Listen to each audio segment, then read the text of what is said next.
Today, we are going to do directing. Directing is the fourth function of management. Directing is called the doing function. In today's lesson, we are going to do the meaning of directing and the importance of directing. It's the fourth function of management. It comes after planning, organizing, staffing, and then comes directing. Now, what does directing mean? Directing refers to the process of instructing, guiding, counseling, motivating, and leading people in the organization to achieve its objectives. Directing is rightfully called the key function because it is only in directing that the things are being done. Work gets done only in the directing function. So directing is the process of instructing, giving instructions to the employees. If the employees don't understand the instructions, then guiding them properly, explaining it to them, and if there's any problem, counseling them, and finally motivating them to do the work. When a person is motivated, they outperform themselves, and leading them from the front. So managers are actually leaders. So their function is to lead them in under directing.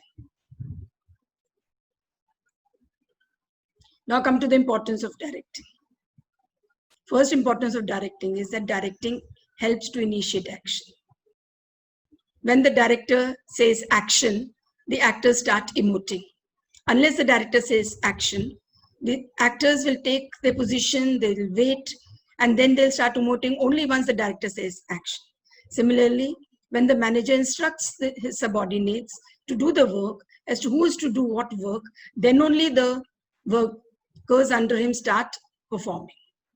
So, under this importance, superior helps the worker to achieve the target by clearing their doubts. So, whatever doubts the subordinate has, the manager under this function clears his doubt and gets the work done. So, this function helps to initiate action. The second importance is directing integrates employee efforts in the organization. Everybody who comes to work, they come to work with their own personal objectives. It is the work of the manager to integrate the objectives of the people working there with the organizational objectives. So individual effort should be integrated with team effort. Once a manager had sent 4 workers to shift a car. A car was parked outside for a long time and nobody was moving it. So he sent 4 people to move the car. Even after 20 minutes, when these people didn't come back, then the manager went out to see what's happening. So he saw that 2 of the people were pushing it from one side and 2 were pushing it from the other side.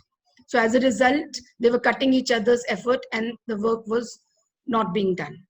So he instructed them that all 4 of you should push the car from one side. So when all 4 of them started pushing it from one side, the car could be moved from that spot and removed. So when everybody's effort is integrated, then work is done. Then the organizational objective can be achieved. So this is the second importance, which says that directing integrates employee efforts in the organization. A good manager is able to convince employees that individual effort and team effort will lead to organizational goals. So each one of them should know what role do they play. Their individual effort, what role does it play in the team effort? Now the third importance is directing helps the employees to realize their full potential. So it is the manager who has to see which employee has got what potential and making sure that he's able to extract the full potential. A good leader can always identify the potential of the employees and motivate them to work up to their full potential. So there's this employee who's working as an unskilled worker, but he's very good at drawing. So the manager spots him and he makes him a draftsman. So this person has been promoted, he's going to earn more. His potential has been identified and he's given work according to his potential.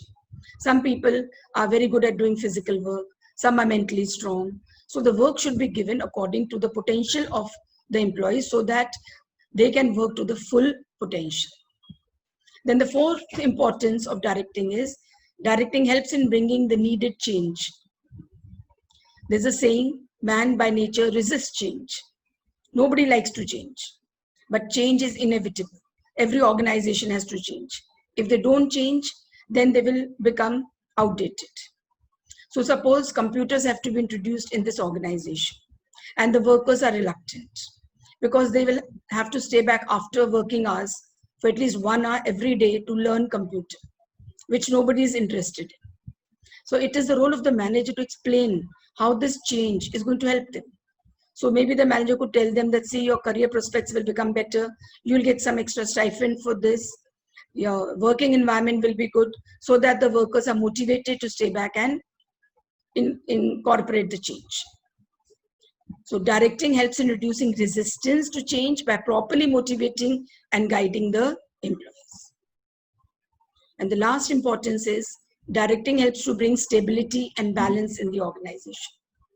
Now, if the workers who are working, employees who are working in the organization are all happy, they're able to achieve their objective, they're understanding properly, they are being guided, they are being motivated by the managers, and why would they leave? And when the employees in the organization don't want to leave an organization, this leads to stability in the organization and growth in the organization. So with proper motivation and leadership, the superior can foster cooperation and commitment amongst the employees and thereby bringing about stability. So if the people are motivated enough to do the job and stay, their loyalty develops, this leads to cooperation and commitment and therefore stability in the organization.